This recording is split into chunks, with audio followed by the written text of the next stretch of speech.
Hello guys, welcome to studies car. ఈరోజు fried rice. So కడాయిలో oil పోసుకొని onions వేసుకొని మంచిగా కలుపుకోండి. అవి లైట్ షేడ్ మారాలి, మరీ వేగొద్దు.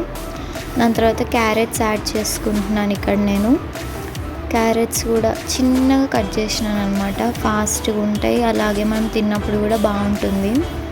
సో దాని తర్వాత చిల్లీస్ కూడా యాడ్ చేసుకుందాం. యాడ్ చేసుకొని అవన్నీ మంచిగా ఫ్రై చేసుకోవాలి. ఈ ప్రాసెస్ అంతా మీడియం ఫ్లేమ్లోనే చేసుకోండి. సో ఈ రైస్లో నేను కారం, ఉప్పు, నిమ్మకాయ రసం వేసి బాగా కలిపినాను అనమాట. సో ఈ రైస్ని కూడా మనం ప్యాన్లో యాడ్ చేసుకుందాం. సో ప్యాన్లో నేను ఇక్కడ కొంచెం క్వాంటిటీగా చేస్తున్నా. సో దానికి తగ్గట్టు తీసుకున్నా నేను, వెజ్జీస్ అయినా ఏవైనా. సో పెద్దగా వెజ్జీస్ నేనేం యాడ్ చేయలేదు ప్రజెంట్. మీ దగ్గర ఉంటే మీరు యాడ్ చేసుకోండి. లైక్ క్యాప్సికమ్, క్యాబేజ్ ఇవి కూడా వేయచ్చు.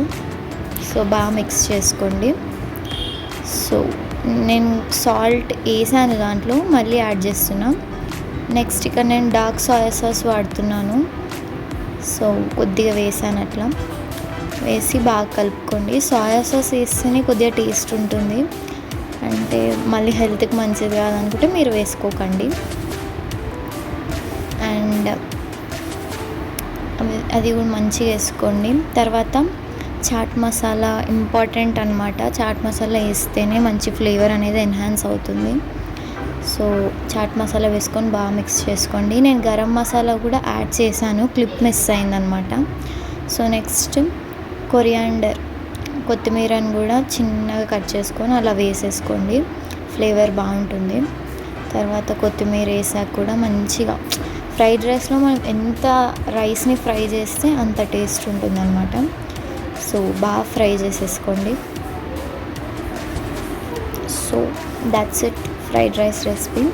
So if you like this video, please do like, share and subscribe to my channel. So అంతే, ఇది మ్యాక్సిమం అందరికి వచ్చు, బట్ ఇది నా స్టైల్, సింపుల్గా అయిపోతుంది. ఒక్కొక్కరిది ఒక్కొక్క ప్రాసెస్ కదా, ఇది నా ప్రాసెస్ అనమాట. మీకు ఇది సింపుల్గానే, నాకు తెలిసి ఇది ఒక 15 minutesలో అయిపోతుంది, ఈజీగా అయిపోతుంది. సో చాలా ఈజీ, ఇది నా స్టైల్ అనమాట.